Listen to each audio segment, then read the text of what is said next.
Today's going to be a great discussion. We have with us Buck Johnson. He's the host of the Counterflow podcast, and he's kind enough to have me on his program recently. I said, let's do a show. Let's continue our discussion on this program, Things Hidden. And the Counterflow podcast describes itself as dissident thought, unapproved opinions. Buck, thank you for coming on the program. Thanks for having me, David. It's an honor. I love your work, so I'm glad to be here.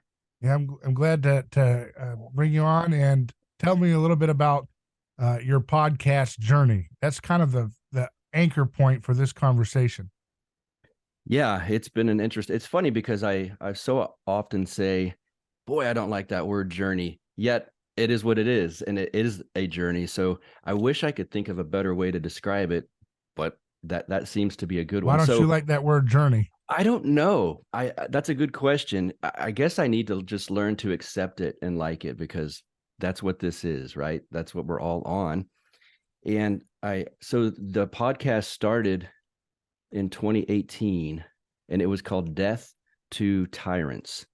2018, is that right? Yes, sir. 2018. I think January-ish, something like that, somewhere around there. I was steeped in libertarianism and anarcho-capitalist thought and content, and I still love Tom Woods and guys like Dave Smith, and the Mises Institute was always kind of my anchor point for libertarian thought, and those were the guys I looked up to and still respect quite a bit. I thought, if I start my own podcast, I'll get to meet some of these people and interview them and get their thoughts. That was one aspect. Another aspect was I'm a musician, and I have been in and around the music scene in Austin, Texas, certainly, but even really worldwide to an extent for a long time. And as your listeners and you might guess, a lot of the political persuasion within music is left wing. And I thought, maybe if I get libertarian thinkers on this podcast show, my musician friends, they already know who I am. They're going to listen, and I can slowly sway them into liberty and wanting more liberty for folks rather than just coercion and government force. And that failed. Lo and behold, that didn't necessarily work. However, the other aspect that I wanted, where I get to meet these thinkers and kind of, even shape my own thought further, that did work. And I've been able to interview some people that I really respect: Jeff Deist, Lou Rockwell, Tom Woods, throughout the years. And at some point, let's see, when was this? 2021, maybe? I should know these things better, these dates, these transitions in my own show. It became the Counterflow podcast. And at the time, I was friends and I suppose business partners with Thaddeus Russell. And he wanted me aboard his unregistered, I can't even think of what we called it. It was a podcast network, Renegade Media Podcast Network. And he said, I want you on it. And I said, sure, that's fine. And he said, we can't call it Death to Tyrants, though. You can start another show and be on my network. And I thought, I'm a firefighter. And so we work 24 hours at a time. So every third day, I'm completely taken out of pocket to do anything podcast wise. So one show a week was already enough for me. I didn't want another one. So I said, I've been thinking about changing the name of my show from Death to Tyrants to something else, because I had people turn me down just because of the name. And I thought, why? They thought it was a violent show or something? Mm-hmm. And it was thinkers that I respected, and people who have since been on my show after the name change. Just, they didn't want to be associated. I guess that sounded too hardcore or too strident or something like that. So Thaddeus said, come up with a list of names and we'll discuss it. And so I did this long list, and Counterflow stuck with me. I liked that one the best. I mentioned it to him, and he's like, yes, that is you, because your political views are so counter to the mainstream. It flows against it. even the fact that you're a firefighter, you run in and everyone's running out. You run counter to that action as well. The music I was into, I grew up in a subculture of punk rock and things of that nature. So even that was counter to the mainstream. So Counterflow seemed to work for that.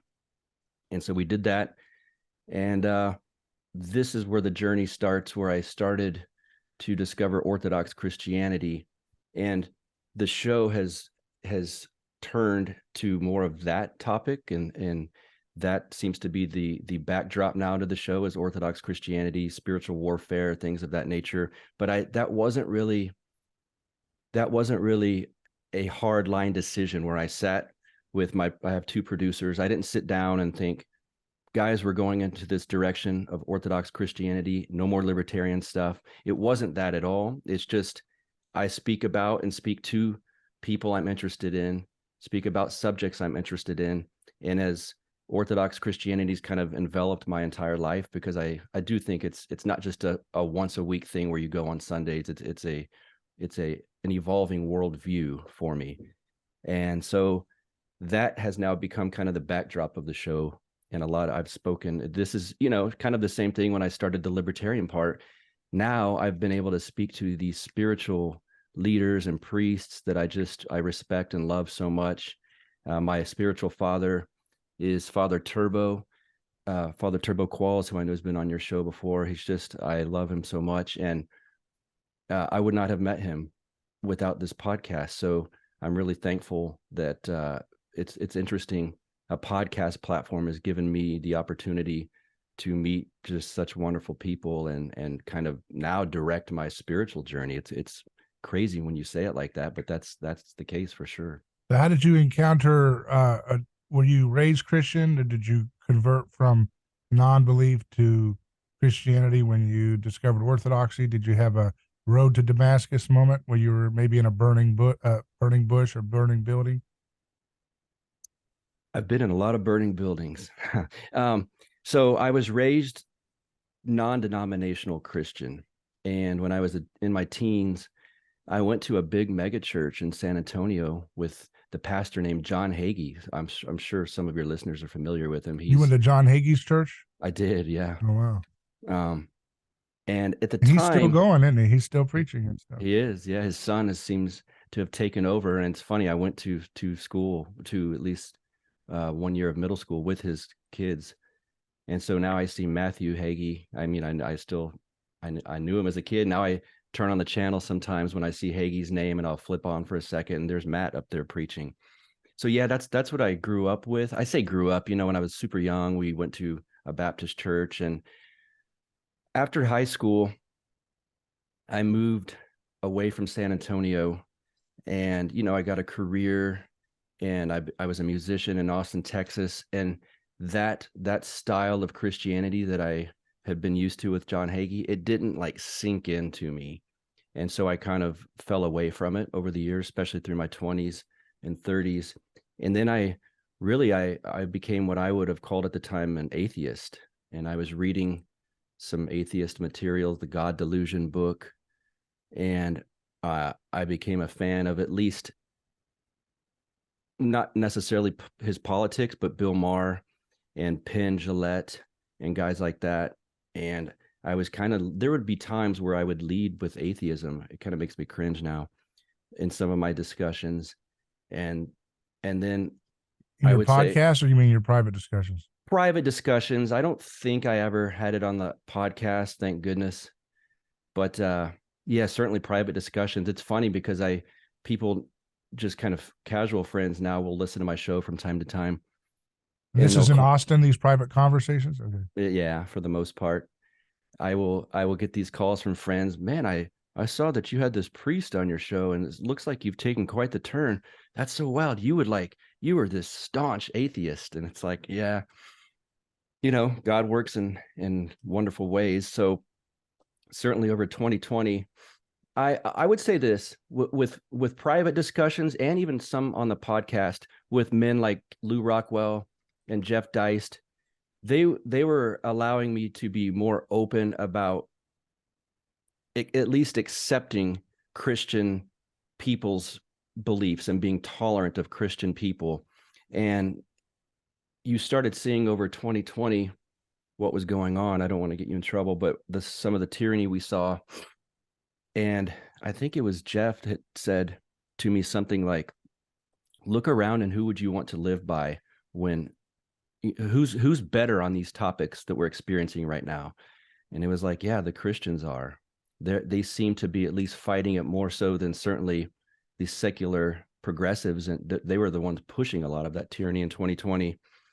And I started just being more open to understanding when things get bad, which it seemed like they were. And I guess this is very first world problems, right? To an extent, it's not like we live in sub-Saharan Africa or something like that, but it was bad. It was getting bad from what we were used to. My wife at the time wasn't allowed to work. She owned salons, and they're telling her, you can't go to work. Of course, they're telling me I still had to, and I wanted to.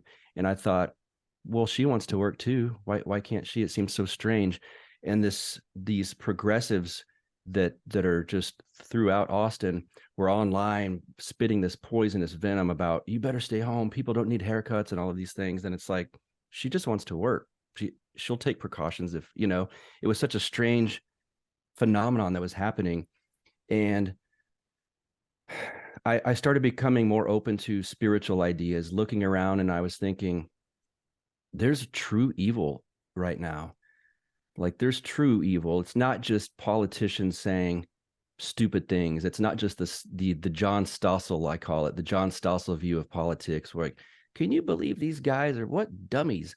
It's like, no, there's true evil forces at work here. And I started to really think that. And I thought, maybe this secular materialistic world that I had been living in and viewing everything as, maybe I'm wrong. Maybe there is spiritual work here at play. And then I started encountering the term Orthodox Christianity through some of my interviews on the podcast. And my friend Vin Armani, who now goes by Cyprian, had mentioned it many times. My friend Matt Erickson of the King Pilled podcast had mentioned it. And I just started getting more curious, like, things seem really bad. These guys that are pretty dialed in on explaining what we're encountering, they keep talking about Orthodox Christianity. So that got me really curious. And that was in 2021. And I asked Vin privately, I want to know more about this Orthodoxy thing. You seem really dialed in on what's happening. And you're saying that if I look at this through a materialist lens, that I'm missing the entire point, that this is spiritual in nature. How do I learn more about this? And he said, you need to order a small book. This is nice to get your feet wet into Orthodoxy. Father Seraphim Rose, and the book is called God's Revelation to the Human Heart. And so I got that. And for the libertarians, the Rothbardians out there listening, when you tell people, just read Anatomy of the State, because it's almost a pamphlet. And it was very much like that, easily digestible. It wasn't going to intimidate me. It's not like he said, get this 500-page book and then you'll be set. It was a very small book. And I was hooked within the first few pages. I started feeling this warmth in my heart, and it was so weird. And I was like, this is not the Christianity that I grew up thinking about or witnessing or seeing around me. This is something completely different, and it's so amazing. And why am I feeling this burn inside as I read it? It's so crazy. And so that's what pulled me into the Orthodoxy world. What was different about what you read in that book versus what you had been taught by, Pastor John Hagee at that church? Mm-hmm. Well, for one, Pastor Hagee, again, I don't want to get you in trouble. He leads with this, so it's not a bad word, but he's a Zionist. And just the default Protestant Christianity that I was used to, and this is not a knock on people that are Protestant, it's the version I encountered, was just kind of the more judgmental, heavily into the political world. Hagee and John McCain were very close. And as someone who was anti-war, I just started thinking it seemed not real. How could someone who was a true Christian be a Zionist and push for someone like John McCain, who we all know the evils that he was voting for? It didn't click in my mind. That just didn't seem Christian. And so when I read Father Seraphim, and he looked at it through more of a mystical experience, and he was talking about how Christianity and Orthodoxy is not necessarily an academic encounter, but it's a encounter where you lead and feel things with your heart and your soul. And it hit me like a ton of bricks, but in a good way. Not a ton of bricks hurting me, a ton of bricks like waking me up, so to speak. Have you seen a lot of horrific things in your work as a firefighter? Oh yes, a lot. Does it give you PTSD or things like that, or recurring I dreams? Do you ever have recurring dreams of something you've seen, or I you don't know? think so. I used to, you live and you learn. I used to write off PTSD as something that sounded, I just thought it was silly. And I was like, y'all are just using that as a crutch or something. I was wrong for thinking that, because there was moments where I did have it a little bit. I was at a house where there was a gas leak underneath it, and we could hear it. So we knew it was a pretty bad leak. If people have heard gas leaks before, it's like a whoosh sound, but super loud. And we went in and got the family out really quick. And within about a minute after getting them out, which is not something we always do, but it felt like we should in this particular case, the house exploded. It was, that's a very, for those of you who've never heard a house explode, it's pretty loud. And so that was fairly jarring. And Is that like a Die Hard movie where you see a big explosion like that? Or yeah, it was, it was an old house too, like a 1920 something house. So really solid wood. And it was just incredibly loud and shocking. So there were times for the next year or so where I would hear that, and it would jar me for a second. And I was like, wow, this is what they meant by PTSD. Soldiers and whatnot still hear, when they would hear a loud noise, it would kind of shake them for a second.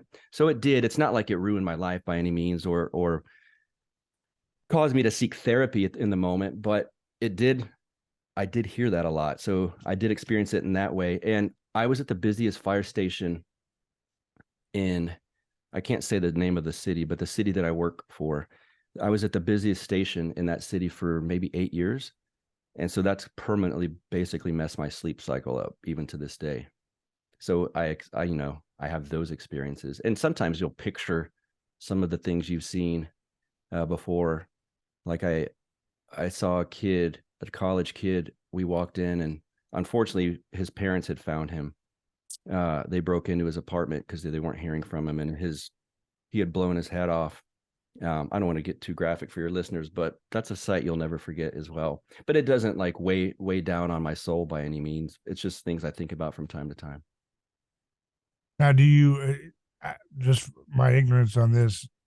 Do you do only firefighting, or do you also do like emergency calls when people call Yes. 911 to help people and all that? Right. We mainly, that's the bulk of our calls is they're medical oriented. So we're EMTs, not paramedics. It's a different level of care. But yeah, most of our calls are medical in nature. Have you ever seen anything supernatural, both good or malevolent, in those calls? That's a good question. I don't think so. I don't think so. And boy, that is a great question. And I've not thought about it in these terms. I should kind of scroll through the mental Rolodex here and think about that. My initial answer is I don't think so, but I will have to think about that. That's a Hmm. really cool question. How has the discipline of your interest in Orthodoxy helped your work in those emergency situations? Has it improved your ability to assess situations differently, or I about think the same? I think it's improved my ability to empathize with someone in the moment, because I've done this job for 25 years. And like I said, I was at a super busy station. There are times where you can become calloused to some of it. And it's just like, oh, I've seen this problem 100 times. But to that person in the moment, they haven't had that problem. They haven't seen it 100 times. And so it's helped me Orthodoxy's helped me be more empathetic in the moment to these people. And so I think that's an improvement for sure. And I just, you see an old person dying, or you're performing CPR on a grandma and their kids are the grandkids are right there, or their daughter's right there. Rather than treating it just like another call and going through the motions that you're supposed to do, and these motions can legitimately save this person, it's just helped me see things in an emotional way, but not the emotional way where you're gonna get carried away on this. You can't, at the same time, you can't start crying or like, oh my God, I'm so sorry. You have to be professional, but it's helped me see it through a sweeter, more empathetic lens, I think.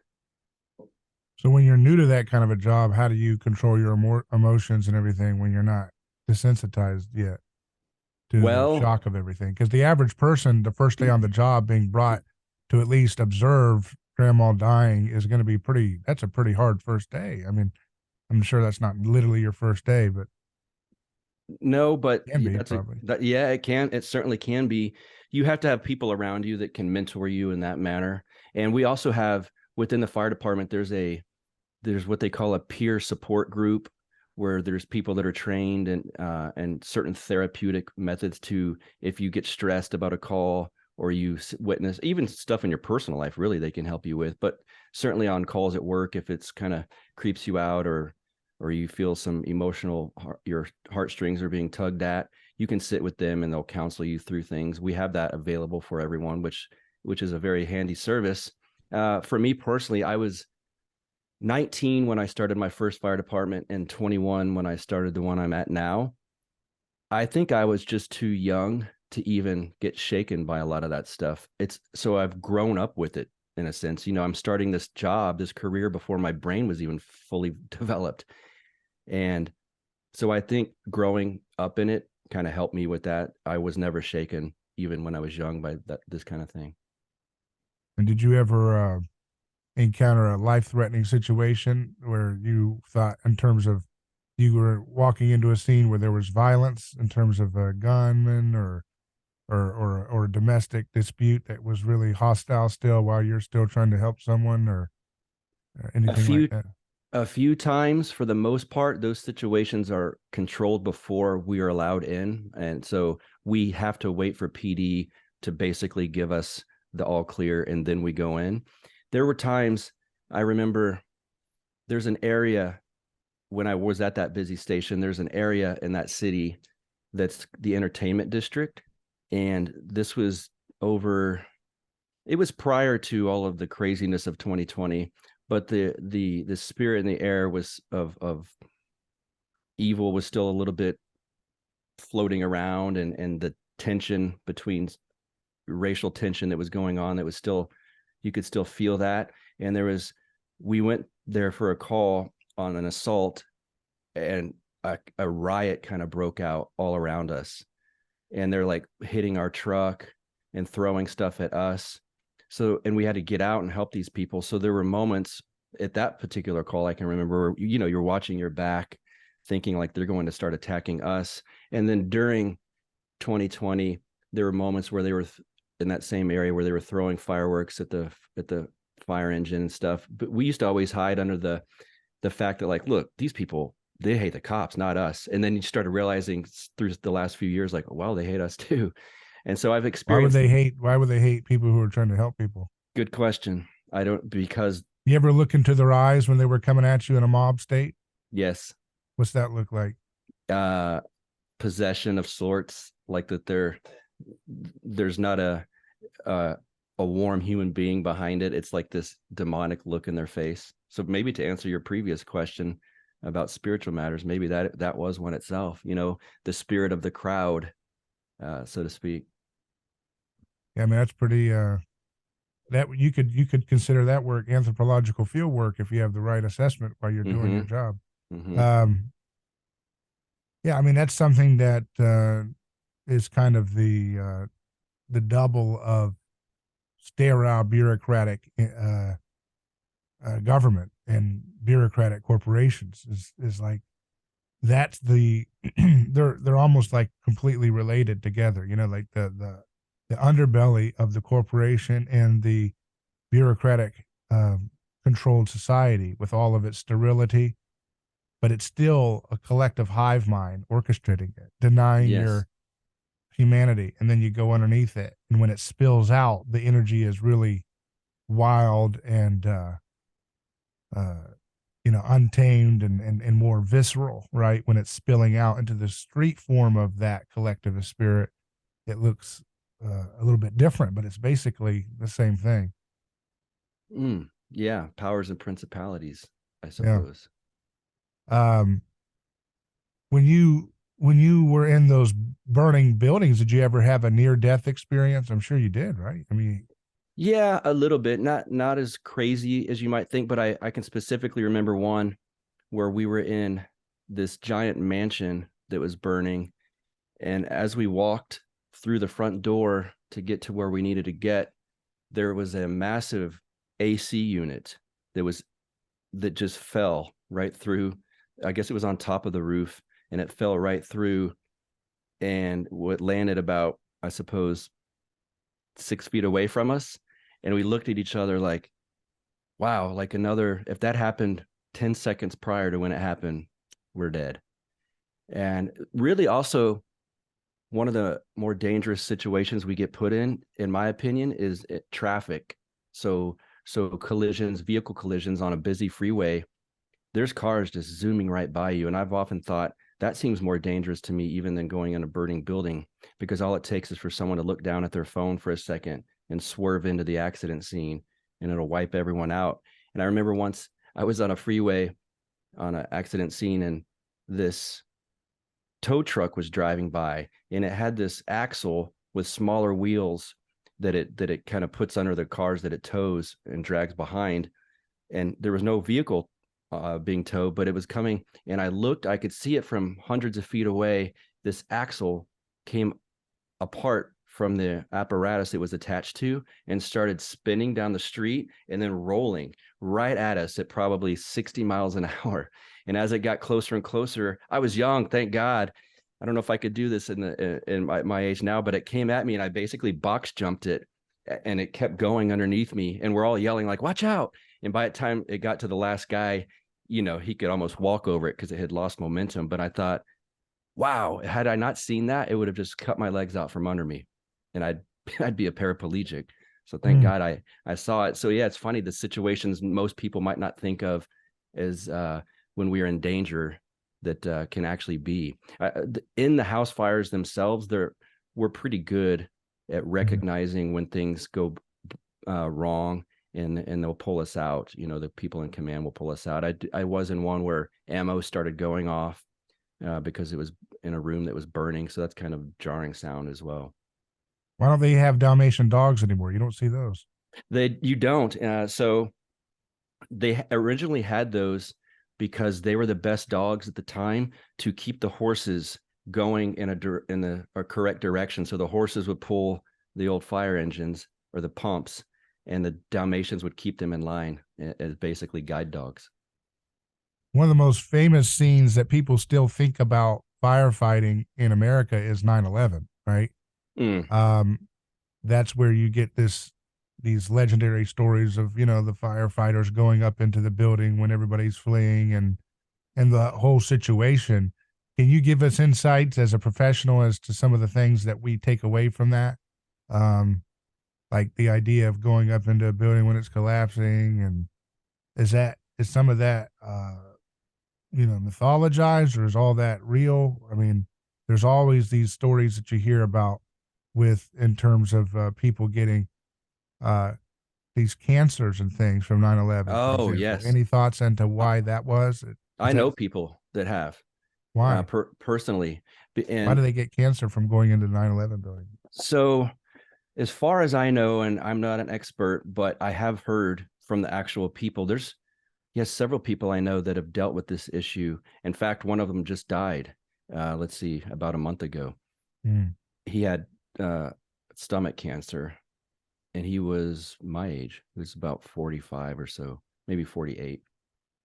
He was in 9/11. So I don't know if people watching are aware of this, but they took teams from many fire departments across the United States that went up there afterwards.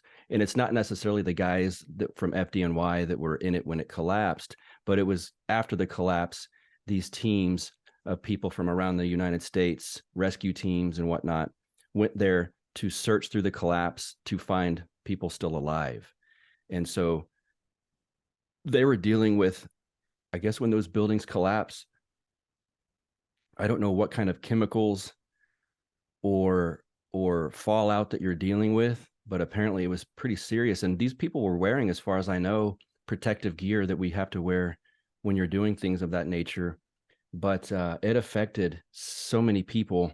Just, I don't know if it was the powder, what it was, but whatever's going on in those collapsed areas has had long-term deadly effects on firefighters. Do you think that the level of bravery we saw in 2001 in the firefighters would still be happening in 2023 America, or would there be a different? It would be with the fire departments. It's certainly the one I worked for. I have no doubt in my mind that people, if a high rise in the city that I work for was burning, yeah, we would absolutely go rescue the people. Well, that goes to the question I was kind of going towards is, have you seen a change in the culture of firefighting over the years in America? Is there something different about it? Yes. Let's see how I can say this without getting in trouble. Yes, there's a there's a cultural change in the United States where I think due really to first world technology and first world privilege that the younger folks have grown up in, even more so than I did, has created what I would say is a weaker young generation. And there's a more, let's see if I can say this right, litigious nature, more where if you don't do this, I'm going to report you, or I'll tell that you said the wrong thing, or just a more legal nature with litigation always in people's minds. Now, it's not, the fire department I work for is not ate up with that by any means. And I don't want to get into a bubble where I just see younger firefighters and I think, oh, they're so weak or they're so spoiled or whatever, because I recently spoke with a firefighter friend of mine who was off injured for a year, and he went and worked at this local coffee house. And he said, Buck, we are so lucky in the fire department. He goes, we get to where we'll bitch about the younger folks that they're more spoiled or used to not facing any real problems. But these kids that I worked with at the coffee shop, I've never seen a more mentally and spiritually weak group of people in my entire life, wrought with mental illness. And he said, and this guy used to be a vegan. So he kind of grew up in progressive society on the West Coast. And so he's not necessarily a cruel judge of character by any means, very open-minded. And he said, I was shocked. He said, there's so much mental illness in this generation that I worked with at the coffee shop. They're all in their 20s. All they do is cry about the patriarchy. And of course, we had a trans person there, and they were all open with me. And he goes, I'm thinking, aren't I the patriarchy? I'm a 50-year-old man. But he said they're all super open, talking about their problems with me, but I've never seen something like it in my entire life. And so while the fire department may have a younger generation that sometimes these old men like myself, the old guys, can bitch about, I think we're pretty lucky still to have really a solid group of men and women. Mm-hmm. Yeah, I bet there's kind of some parallels between like a good fire station culture and like a monastic life of brothers pursuing the faith, isn't there? I bet there's some lesson connections you could probably pull from both worlds together. Correct. I've often thought that there really is. I've even joked that, I have my own little room at the fire station with a twin size bed. And I joke sometimes like, here's my little monastic cell. Now, of course, it's slightly more comfortable than the monks are used to, but yeah, there's and this brotherhood where you work together and the monks, the monastics are spiritually disciplined. We're working often on our physical discipline at work or our academic within the fire service disciplines. But yeah, I do think about that.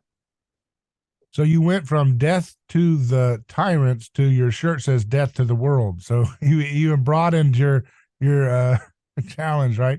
So how do you interpret the words death to the world versus death to the tyrants? Well, I should read it aloud to be precise with it, but it's a quote from a saint, and my memory's failing me on which saint it is. And so within Orthodoxy, by the world, we're talking about the passions, and the passions are known as perverse inversions of God's energies that He's given us, right? So rather than humility, which is an uncreated energy from Christ, we often turn it into pride, the inverse of humility. So pride is a passion, lust is a passion, anger, not a righteous anger where we're to be angry about evil things, but just the selfish anger that I admit myself, as I drive to work here after this interview, I know someone on the road is going to upset me because of the way they're driving, but those are the passions. And so in Orthodoxy, we call collectively the passions, we call that the worldly passion. So this is one of my favorite magazines called Death to the World. It's an Orthodox magazine, and I call him Saint Seraphim Rose on the front of the shirt. He's technically a Father Seraphim Rose, but he pulled me into Orthodoxy, so I proudly display his beautiful face. And so Death to Tyrants, which is funny, tattooed across the top of my chest. I got it from the man that shot Abraham Lincoln said that. He said it in Latin, thus always to tyrants, sic semper tyrannis, I believe, right before he fired that shot. So I initially lifted it from there, and I thought, as this strident, hardcore ANCAP, if you tread on me, you deserve to die. Death to all tyrants. And it's a little embarrassing saying it like that now, but that's kind of the attitude I came at it with initially. Do you reject the anti-state posture that you used to held completely, or you just modify it in some way or contextualize it? Do you still, you don't have to use the term anarcho whatever, but do you still hold to an anti-state disposition, or no? Not really. I certainly don't lead with it. It's not something that I find as interesting as I used to, where the state versus you. I always found that dynamic interesting, and I don't quite as much anymore. The state's there. It's going to be there. We're not going to get into a political situation without it, as far as I can tell. If we do, then I'll revisit this thought. But I think rather than the state versus you, a more interesting battle to discuss is the spiritual one, where you're either getting closer to unification with Christ or further away, and your soul's getting darkened rather than enlightened. And you can use material discussions like the state and certainly powers and principalities comes into that. But I don't lead with, I don't think we should have a state anymore. And I don't really think about it too often. So yeah, I guess that's where I stand on that.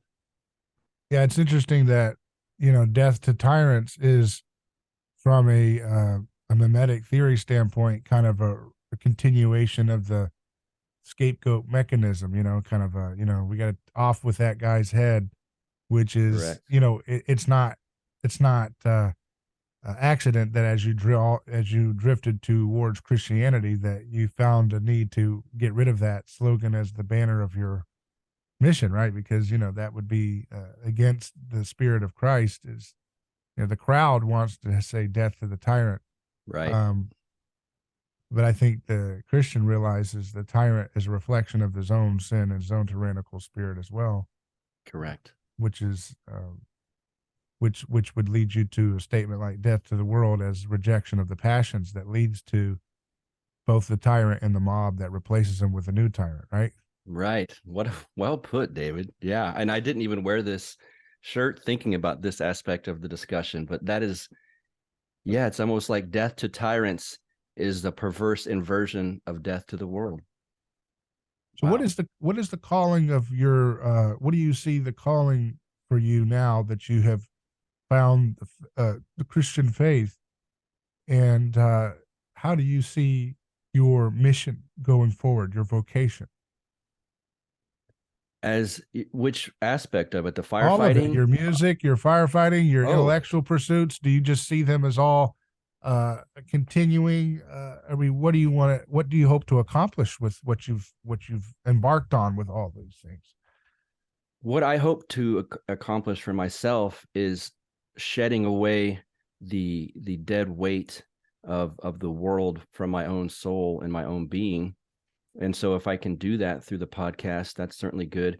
One thing I find interesting, and I'm not sure I'm comfortable saying this is what I want to happen, but it certainly has been a nice side effect of the direction my show's gone, is people coming to the Orthodox Church because of my show, which is fascinating. And it still feels like I say it feels heavy to say it like that.